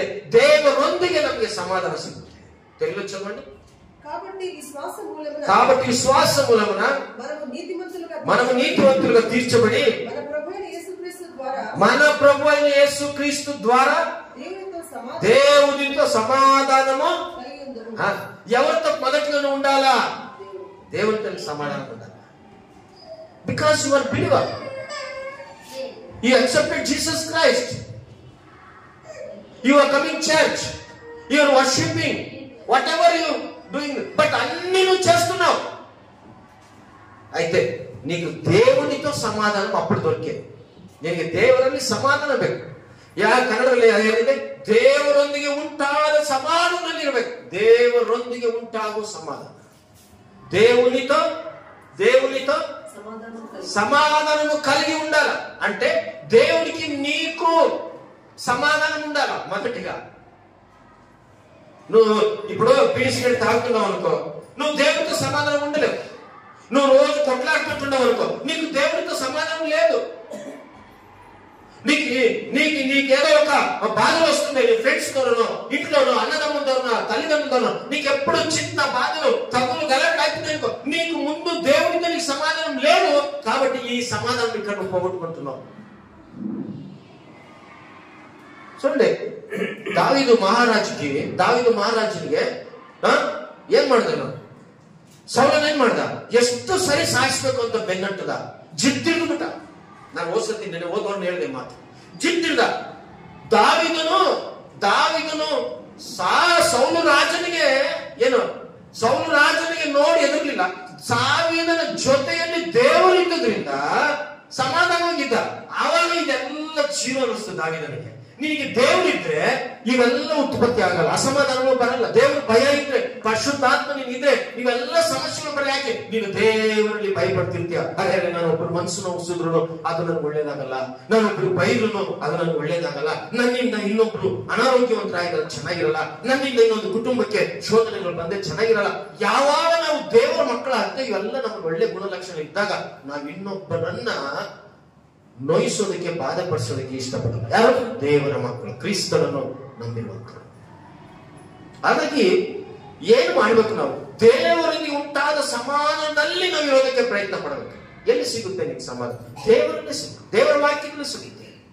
ದೇವರಿಗೆ ವ್ಯತಿರೇಕವಾಗಿರ್ಬೇಡ. ನೀವು ದೇವರಲ್ಲಿ ಇದ್ದಾಗ ಖಂಡಿತವಾಗಿ ದೇವರು ನಿಮಗೆ ಸಮಾಧಾನವನ್ನ ಖಂಡಿತವಾಗಿ ಕೊಡ್ತಾನೆ. ಹಾಗಾಗಿ ಪ್ರಿಯರೇ, ನಂಬಿಕೆಯಿಂದ ನಾವು ಏನ್ ಮಾಡ್ತೇವೆ? ನೀತಿವಂತರಾದ ಕಾರಣ ನಾನು ನೀನು ಯೇಸುವನ್ನು ನಂಬಿಲ್ಲ. ಯೇಸು ಕ್ರಿಸ್ತನು 2023 ವರ್ಷಗಳ ಹಿಂದೆ ಆ ಗೊಲ್ಗೊಥಾ ಬೆಟ್ಟದ ಮೇಲೆ ಕಲ್ವರಿ ಕ್ರೂಜಲ್ಲಿ ತನ್ನ ಪ್ರಾಣವನ್ನು ಕೊಟ್ಟು ಸಕಲ ಜನಗಳ ನಮ್ಮೆಲ್ಲರ ಪಾಪಗಳಿಗಾಗಿ ಆತನು ಶಿಲುಬೆಯಲ್ಲಿ ನೇತು ಹಾಕಲ್ಪಟ್ಟು ಸತ್ತು ಸಮಾಧಿಗೊಳಪಟ್ಟು ತಿರುಗಿ ಒಂದು ಪರಲೋಕದ ಯೇಸು ಕ್ರಿಸ್ತನ ಮೇಲೆ ನಾವೇನ್ ಮಾಡಿದ್ವಿ ಅಂದ್ರೆ ನಾವು ನಂಬಿಕೆ ಇಟ್ಟಿದ್ದೇವೆ, ನೀತಿವಂತರು ಆಗಿದ್ದೇವೆ. ಹಾಗಾಗಿ ನಂಬಿಕೆ ಇಟ್ಟಂತ ನೀತಿವಂತರಾದ ನಾವು ಕ್ರಿಸ್ತನೊಟ್ಟಿಗೆ ನಾವು ಸಮಾಧಾನದಲ್ಲಿದ್ದಾಗ ಅಸಮಾಧಾನ ಎಷ್ಟೇ ಬಂದ್ರು ಅದನ್ನ ಪ್ರಾರ್ಥನೆ ಮುಖಾಂತರ ಜಯಿಸ್ತೇವೆ. ಅಲ್ಲೆಲೂಯ. ನಮ್ಗೆ ಜಯ ಸಿಗುತ್ತೆ ಇಲ್ವಾ? ನನಗೆ ಅಸಮಾಧಾನ ಇಲ್ವಾ? ನಿಮ್ಗೆ ಅಸಮಾಧಾನ, ನೆಮ್ಮದಿ ಇಲ್ವಾ? ಎಷ್ಟು ಜನ ನೆಮ್ಮದಿಯಿಂದ ನಾವಿದ್ದೇವೆ. ಖಂಡಿತವಾಗಿ ಪ್ರತಿಯೊಬ್ಬರಿಗೂ ಒಂದು ಸೈಡ್ ಅಲ್ಲಿ ವೀಕ್ನೆಸ್ಗಳು, ಒಂದೊಂದು ಕುಟುಂಬದಲ್ಲಿ ಒಂದು ರೀತಿ ಅಸಮಾಧಾನಗಳಿವೆ. ಪ್ರತಿಯೊಬ್ಬರಿಗೂ ನೆಮ್ಮದಿ ಇಲ್ಲ. ನೆಮ್ಮದಿ ಇರುವಂತವ್ರು ಯಾರು ಇಲ್ಲ. ನಾನು ಅವಳು ಹೇಳಿದ್ದೀನಿ, 82% ಪ್ರಪಂಚದಲ್ಲಿ ಸಮಾಧಾನದಿಂದ ನೆಮ್ಮದಿ ಇರುವಂತ ಯಾರು ಇಲ್ಲ. ಅದಕ್ಕೆ ಆಸ್ಪಿರಿನ್ ಟ್ಯಾಬ್ಲೆಟ್ಸ್ ತಗೊಂಡು ಯಾವಾಗಲೂ ಬ್ಯಾಗಲ್ಲಿ ಇಟ್ಕೊಂಡಿರ್ತಾರೆ ಹೆಣ್ಮಕ್ಳು ಗಂಡ್ಮಕ್ಳು, ಸಮಾಧಾನ ಇದ್ದಲೇ ಇರೋದಕ್ಕೆ. ಇಲ್ಲಾಂದ್ರೆ ಇದ್ದೇ ಮಾತ್ರ ತಗೋಬೇಕು. ಹಾಗಾದ್ರೆ ಕ್ರಿಸ್ತನನ್ನು ನಂಬಿರುವಂತ ನಾವು, ಯೇಸು ಕ್ರಿಸ್ತನ ಅಂಗೀಕರಿಸುವಂತ ನಾವು, ನಂಬಿಕೆಯಿಂದ ನೀತಿಯವರಂತ ಕಾರಣ ಈಗ ನಾವೇಗಿರ್ಬೇಕಾದ್ರೆ ದೇವರೊಂದಿಗೆ ಉಂಟಾಗುವ ಸಮಾಧಾನ. ದಾವೀದನಿಗೆ ದೇವರೊಂದಿಗೆ ಸಮಾಧಾನ ಸಿಗುತ್ತೆ. ದೇವರೊಂದಿಗೆ ಸಮಾಧಾನ, ತನ್ನ ಪಾಪ ಪಶ್ಚಾತ್ತಾಪವನ್ನು ಪಟ್ಟು ದೇವರೊಂದಿಗೆ ಸಮಾಧಾನ ಹೊಂದಿಕೊಂಡ ದಾವೀದ. ಬೈಬಲ್ ನೋಡಿ, ಪೌಲನು ಎಷ್ಟೋ ಕಷ್ಟಗಳು ಬಂದು, ತಿಮೋತಿಗೆ ಎಷ್ಟೋ ಯೌವನ ಪ್ರಾಯದಲ್ಲಿ ಸಮಸ್ಯೆಗಳು ಬಂದು, ಅನೇಕವಾದಂತಹ ಬಾಧೆಗಳನ್ನು ಶಿಷ್ಯನ ಅನುಭವಿಸಿದ್ರು. ಇವರೆಲ್ಲರೂ ಯೇಸು ಕ್ರಿಸ್ತನ ನಂಬಿ ನೀತಿವಂತರ ಕಾರಣ ಇವರಲ್ಲಿ ಯಾವ ಕಷ್ಟ ಬಂದ್ರು ಇವರು ದೇವರ ವಿಷಯದಲ್ಲಿ ಸಮಾಧಾನದಿಂದಿದ್ರು. ಕ್ರಿಸ್ತನೊಟ್ಟಿಗೆ ನಾವು ಸಮಾಧಾನ ಇರಬೇಕು. ಓಕೆ, ಕೊಲಸ್ಸೆ ಪತ್ರಿಕೆ 3 ಅಧ್ಯಾಯ 15ನೇ ವಚನ ನೋಡಿ. ಕೊಲಸ್ಸೆ ಪತ್ರಿಕೆ 3ನೇ ಅಧ್ಯಾಯ, ಅದಕ್ಕೆ ಸಂಬಂಧಪಟ್ಟಂತ ಕೋಟೆಕ್ಸ್ ನೋಡ್ಕೊಳ್ಳೋಣ. ಕೊಲಸ್ಸೆ 3ನೇ ಅಧ್ಯಾಯ. ಕ್ರಿಸ್ತನಿಂದಾದ ಸಮಾಧಾನವು 15-16. ಕ್ರಿಸ್ತನಿಂದ ಸಮಾಧಾನವು ನಿಮ್ಮ ಹೃದಯಗಳಲ್ಲಿ ಯಜಮಾನನಂತಿದ್ದು ತೀರ್ಪು ಹೇಳಲಿ. ನೀವು ಒಂದೇ ದೇಹಕ್ಕೆ ಸೇರಿದವರಾದ್ದರಿಂದ ಸಮಾಧಾನದಿಂದಿರುವುದಕ್ಕಾಗಿ ಕರೆಯಲ್ಪಟ್ಟಿರಿ. ಓಕೆ, ಕೊಲಸ್ಸೆಯಲ್ಲಿ ಇರುವಂತಹ ಸಭೆಯವರಿಗೆ ಪರಿಶುದ್ಧಾತ್ಮ ದೇವರು ಇವರು ಪ್ರಾರ್ಥನೆ ಹೊಂದಿರುವಂತಹ ಸಭೆಯವರಿಗೆ ತಿಳಿಸುವುದಿಲ್ಲ. ಇಲ್ಲಿ ಗಮನಿಸುವಂತದ್ದು 15ನೇ ವಚನದಲ್ಲಿ ನೋಡ್ತೇವೆ, ಕ್ರಿಸ್ತನಿಂದ ಸಮಾಧಾನ ನಿಮ್ಮ ಹೃದಯಗಳಲ್ಲಿ ಯಜಮಾನಂತಿದ್ದು ತೀರ್ಪು ಹೇಳಲಿ. ಇಲ್ಲಿ ಅರ್ಥ ಮಾಡ್ಕೋಬೇಕು ಈ ವಾಕ್ಯ. ಆ తెలుగులో సంచాలన అన్నమాట. క్రీస్తు అనుగ్రహించు సమాధానము మీ హృదయములలో ఏలుచుండని. వినండి, తెలుగులో బాగు, కన్నడలో బాగు. మీ హృదయములో ఏలుచుండనీయుడి. ఓకే సార్, ఇందుకొరకు మీరు ఒక శరీరం పిలువబడితే. బాగా వినండి, ఇది చాలా లోతుగా మనం అర్థమయ్యేటట్టుగా మీకు చెప్పేదానికి పరిశుద్ధాత్మ దేవుడు నాకు సహాయం చేయాలని ప్రభుత్వాలు. ಕ್ರಿಸ್ತನಿಂದ ಆದ ಸಮಾಧಾನ ನಿಮ್ಮ ಹೃದಯಗಳಲ್ಲಿ ಯಜಮಾನಂತಿದ್ದು ತೀರ್ಪು ಹೇಳಲಿ. ಅರ್ಥ ಮಾಡ್ಕೊಳ್ರಿ. ಈಗ ಈ ಸಮಾಧಾನ ಅನ್ನೋದು ಏನ್ ಹೇಳ್ತಂದ್ರೆ ಕ್ರಿಸ್ತನಿಂದಾದ ನಮ್ಮ ಹೃದಯಗಳು ಯಜಮಾನನಂತಿರ್ಬೇಕು. ಅರ್ಥ ಮಾಡ್ಕೋಬೇಕ. ಈಗ ನಮ್ಮ ಜೀವಿತಕ್ಕೆ, ನಮ್ಮ ಹೃದಯಕ್ಕೆ, ನಮಗೆ ಸಮಾಧಾನ ಯಜಮಾನನು ಅಂದ್ರೆ, ಈಗ ನಮ್ಮ ಮನೆ ಯಜಮಾನರು, ಈಗ ಹೆಂಡತಿ ಕೇಳಿ ನಮ್ಮ ಮನೆ ಯಜಮಾನರು ಅಲ್ವಾ, ತಂದೆಗೆ ನಮ್ಮ ಮನೆ ಯಜಮಾನರು ಅಂತೀವಿ, ಅಥವಾ ನಮ್ಮ ಆಫೀಸಲ್ಲಿ ಇಂಥವ್ರು ನಮ್ಮ ಬಾಸ್, ಇಂಥವ್ರು ನಮ್ಮ ಮ್ಯಾನೇಜರ್ ಅಂತೀವಿ. ಇವರೆಲ್ಲರೂ ನಾವು ಯಜಮಾನರು ಅಂತ ಕರಿತೀವಿ. ಅರ್ಥ ಆಗ್ತಿದ್ಯಾ? ಇವರೆಲ್ಲ ಏನ್ ಹೇಳಿದ್ರೆ ಅದು ಕೇಳ್ತೀವ, ಕೇಳಲ್ವ? ನಾವು ಕೇಳಲೇಬೇಕು. ನಿಮ್ಗೊಬ್ಬ ಪಾಸ್ಟ್ ಇದ್ದಾರೆ, ಒಬ್ಬ ಸೇವಕನಿದ್ದಾನೆ, ಯಜಮಾನ, ಆತನು ನಿಮ್ಮ ಮೇಲೆ ಆತನ ಜವಾಬ್ದಾರಿಗಳನ್ನಾಗಿ ಏನ್ ಹೇಳಿದ್ರು ಪಾಸ್ಟ್, ಅದನ್ನ ಕೇಳ್ತಾ ಇರ್ತೀವಿ. ಹೌದಲ್ಲ? ಹಂಗೆ ಈ ಸಮಾಧಾನ ಅನ್ನೋದು ನಿಮಗೆ ದೇವರು ಒಂದು ಯಜಮಾನವಾಗಿ ಇಟ್ಟಿದ್ದಾನೆ ನಿಮ್ಮ ಜೀವಿತಕ್ಕೆ. ಅರ್ಥ ಮಾಡ್ಕೊಂಡು ಈ ಸಮಾಧಾನ ನೀಗಿದೆ, ಅದನ್ನ ನೀವೇನ್ ಮಾಡ್ಬೇಕಂದ್ರೆ ದೇವರು ನಿಮ್ಗೆ ಆಗ ಕೊಟ್ಟಿದ್ದಾನೆ. ಆದ್ರೆ ಅದನ್ನ ನಾವು ಸರಿಯಾದ ರೀತಿಯಲ್ಲಿ ಬಳಸ್ಕೊಳಕ್ ಆಗ್ತಾ ಇಲ್ಲ. ಒಂದ್ ಕಡೆ ಸೈತಾನ ನಮ್ಮ ಸಮಾಧಾನ ಕತ್ಕೊಂತ ಇದ್ದಾನೆ, ಒಂದ್ ಕಡೆ ಸೈತಾನ ನಮ್ಗೆ ಅಶಾಂತಿಯನ್ನು ಉಂಟು ಮಾಡ್ತಾ ಇದ್ದಾನೆ, ಒಂದ್ ಕಡೆ ಅಪವಾದಿ ನಮ್ಗೆ ಇರುವಂತ ನೆಮ್ಮದಿಯನ್ನು ತೆಗಿತಾ ಇದ್ದಾನೆ. ನಾವು ದೇವರಲ್ಲಿ ಬೆಳಿಬೇಕು ಆಗ್ತಾ ಇಲ್ಲ, ಆತ್ಮಿಕವಾಗಿ ಬಗ್ಗಕ್ಕೆ ಆಗ್ತಾ ಇಲ್ಲ, ದೇವರ ಸಭೆಯಲ್ಲಿ ಸರಿಯಾಗಿ ಬರಕ್ ಆಗ್ತಾ ಇಲ್ಲ. ನಾವು ಆತನ ಸನ್ನಿಧಾನದಲ್ಲಿ ಮುರಿದ ಮನಸ್ಸಿನಿಂದಲೂ ಆತನ ಸನ್ನಿಧಾನದಲ್ಲಿ ಪರಿಶುದ್ಧ ಆತ್ಮಗಳು ಆರಾಧನೆ ಮಾಡೋಕ್ ಆಗ್ತಾ ಇಲ್ಲ. ಯಾಕಂದ್ರೆ ನಿನಗಿರುವಂತ ನೆಮ್ಮದಿ, ಆ ಸಮಾಧಾನ ದೇವರು ನಿನ್ನನ್ನು ಆಳೋದಕ್ಕೆ ಕೊಟ್ಟಿದ್ರೆ ನೀನು ಅದಕ್ಕೆ ಚಾನ್ಸ್ ಕೊಡ್ತಾ ಇಲ್ಲ. ಇನ್ನು ನಿಮ್ಗೆ ಅರ್ಥ ಆಗುತ್ತೆ. ಈಗ SBI ಬ್ಯಾಂಕ್ ಮ್ಯಾನೇಜರ್ ಇದ್ದಾರೆ, ಅವರು ನಿಮ್ಗೆ ಏನು ಹೇಳ್ಬೇಕೋ, ಏನು ಮಾಡ್ಬೇಕೋ, ಯಾವ ಕೆಲಸ ಯಾವ ರೀತಿ ಇರ್ಬೇಕು ಅಂತ ಹೇಳಿ ಡಿವಿಷನ್ ಅಲ್ಲಿ ಅವ್ರ ಕ್ಲರ್ಕ್, ಅವ್ರ ಕೆಲಸದವ್ರಿಗೆ ಅವ್ರು ಹೇಳೋವರೆಗೂ ಅವ್ರ ಪರಿಪಾಲನೆ ಕೆಳಗೆ ಅರುಣ ಇದ್ದು ಹೇಳಿ ಕೇಳಿ ಮಾಡ್ತಿದ್ರೆ ಏನಂತಾರೆ, ಅವ್ರು ಒಳಪಟ್ಟಂಗೆ. ಅದಲ್ಲ, ಇಲ್ಲ ಅವ್ರು ಏನ್ ಮಾಡ್ತಾರೆ, ಇವ್ರದ ಸರಿ ಇಲ್ಲ, ಇದನ್ನೆಲ್ಲ ಟ್ರಾನ್ಸ್ಫರ್ ಮಾಡಿ ಬಿಸಾಕ್ಬೇಕು ಬೇರೆ ಸ್ಟೇಟ್ಗೆ ಅಂತಾರೆ. ಹಂಗೆ ಯೇಸು ಕ್ರಿಸ್ತನ ನೀತಿಯಿಂದ, ನಂಬಿಕೆಯಿಂದ ಯೇಸು ಕ್ರಿಸ್ತ ನಂಬಿರುವಂತ ನಾವು ದೇವರ ವಾಕ್ಯ ನಮಗೆ ಸ್ಪಷ್ಟವಾಗಿ ನಮಗೆ ಹೇಳುವಂತ ವಿಷಯ 15ನೇ ವಚನದಲ್ಲಿ ಏನ್ ಹೇಳ್ತಿದ್ರೆ, ಕ್ರಿಸ್ತನಿಂದ ಆದ ಸಮಾಧಾನ ನಿಮ್ಮ ಹೃದಯಗಳಲ್ಲಿ ಯಜಮಾನನ ತಿಂದು ತೀರ್ಪು ಹೇಳಲಿ. ನಿಮ್ಗೆ ಯಾವ ತೀರ್ಪು ಕೊಡ್ತಾರೆ? ನಿಮ್ಮ ಹೃದಯದಲ್ಲಿ ಸಮಾಧಾನ ನಿಮ್ಮಲ್ಲಿ ಇದ್ದಾಗ ಆ ಸಮಾಧಾನ ನಿಮ್ಗೆ ತೀರ್ಪು ಕೊಡುತ್ತೆ. ಅದೇ ಹೇಳುತ್ತೆ.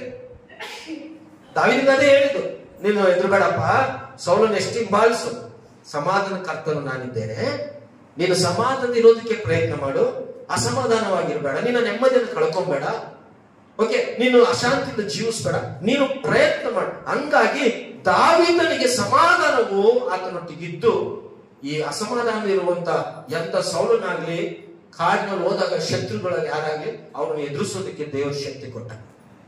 ಇವತ್ತಿನ ದೇವರಿಗೆ ನಮ್ಮನ್ನು ಒಪ್ಪಿಸಿಕೊಂಡು ಪರಿಶುದ್ಧಾತ್ಮನ ಕೃಪೆಯಲ್ಲಿ ನಾವು ನಡೆಯೋಣ. ಖಂಡಿತವಾಗಿಯೂ ನಿಮಗೆ ಏನಾದ್ರೂ ಅಸಮಾಧಾನ ಇದ್ರೆ ಇವತ್ತಿಂದ ಬದಲಾವಣೆ ಆಗ್ಲಿ, ಖಂಡಿತ ದೇವರು ನಿಮಗೆ ಸಮಾಧಾನ ಕೊಡ್ತಾನೆ.